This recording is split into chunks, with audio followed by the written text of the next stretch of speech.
حضرت علی سے ایک صحابی آئے اور پوچھا یا علی میں آپ سے کچھ پوچھنا چاہتا ہوں. تو مولا نے پوچھا کہ پوچھیے. ایک بندہ ہوتا نا سوچتا ہے, تو مولا نے کہا پوچھیے.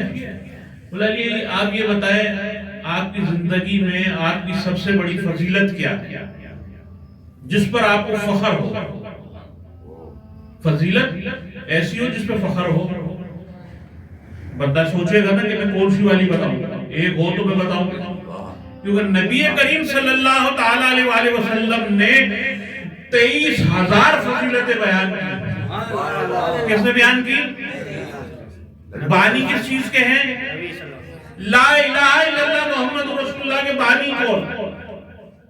محمد رسول اللہ سرکار عالم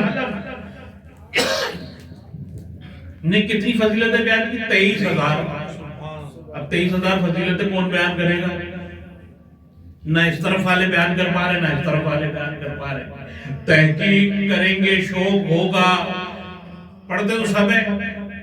انا مدینۃ العلم وعلی بابها, بڑے بڑے دو ہیکل فضائل بنے ہوئے ہیں, بڑے بڑے چیمبر بنے ہوئے ہیں, بڑے بڑے مرکز بنے ہوئے ہیں, لیکن علی ہضم نہیں ہوتا. اتنی بڑی بڑی جگہوں پر علی نہیں آتا, علی کے دشمن آتے ہیں. اتنی بڑی بڑی جگہیں, اتنے بڑے بڑے چندے, اتنے بڑے بڑے اجتماع. بولا مولا یا علی آپ اپنے بارے میں کوئی فضائل بتائیں. مولا نے بولا مولا چاہتے تو بتاتے کہ میں خانہ کعبہ میں پیدا ہوا تو یہ میرے لیے بہت بڑی فضیلت ہے, لیکن مولا نے تو چاہت کی نہیں تھی نا. یہ علی کی چاہت تھوڑی تھی کہ میں خانہ کعبہ میں پیدا ہوں. بات کو سمجھیے گا, نقطہ سمجھیے گا. علی نے چاہا ہی نہیں کہ یہ میری فضیلت ہے, میں نے چاہا ہی نہیں کہ میں خانہ کعبہ میں پیدا ہوں. اختیار نہیں ہے نا ابھی. مولا نے یہ بھی نہیں کہا, مولا نے یہ بھی نہیں کہا کہ میں نے جو ہے جگہوں کے اندر کتنے سر اتارے. مولا نے یہ بھی نہیں کہا کہ میں خیبر میں گیا, رسول نے مجھے بلایا اور میں علم لے کر خیبر پہ چلا گیا, یہ بھی میں نہیں کہا. شب ہجرت بستر پہ سویا تو مولا نے یہ بھی نہیں کہا کہ یہ میری فضیلت ہے. اگر آپ نے تھوڑی سی تعلیم پڑھی ہے, اگر اسکولوں میں پڑھا ہے, تو آپ کو بات سمجھ میں آ جائے گی. جہاں پر میں لے جاؤں گا آپ کو فضیلت بہت اچھے طریقے سے سمجھا کر بھی, تاکہ ڈیجیٹل مولوی جو تکلیف ہوتی ہے نا کہ خانہ کعبہ میں پیدا نہیں ہوئے, کوئی اور علی تھے وہ. اچھا علی بھی کوئی اور تھے. رسول فرماتے ہیں ایک ہی علی ہے,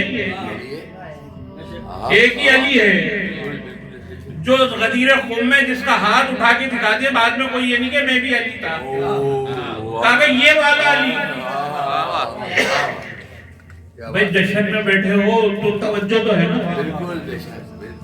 کوئی کہہ دیتا رسول نے پورا اٹھایا, سرکار عالم نے علی کو پورا اٹھایا, علی خیبر کو اٹھا دیتا ہے.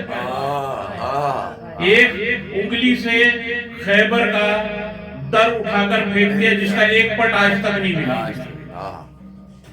علی نے تو نہیں کہا میری یہ فضیلت ہے. علی نے سوچا بھی نہیں اور فوراً کہا کہ صلح حدیبیہ ہوا. جب صلح حدیبیہ ہوا تو مائدہ لکھا گیا, اور مائدے میں علی لکھ رہے تھے. تو جب لکھا محمد رسول اللہ, تو جو منکر تھے, جو اہل قریش تھے جن سے مائدہ ہو رہا تھا, تو انہوں نے کہا کہ نہیں یہ تو کاٹنا پڑے گا. محمد لکھے رسول اللہ کاٹ دے, رسول تو مانتے ہی نہیں ہے نا ہم. تو آج ہی دیکھ بھی لیں گے آپ بھی رسول مانتے نہیں مانتے. تو کہا علی نے کہا یہ کاٹ دیں. پہلا وقت ایسا تھا کہ علی نے وہ پیپر اور قلم رسول کی گود میں رکھ دیا اور فرمایا یا رسول اللہ. رسول نے کہا کہ علی کاٹ دو نا. بولا نہیں یا رسول اللہ میں یہ نہیں کاٹ سکتا کیونکہ اس لیے نہیں کاٹ سکتا کہ نبوت کا پیدا گواہ تو میں خود ہوں.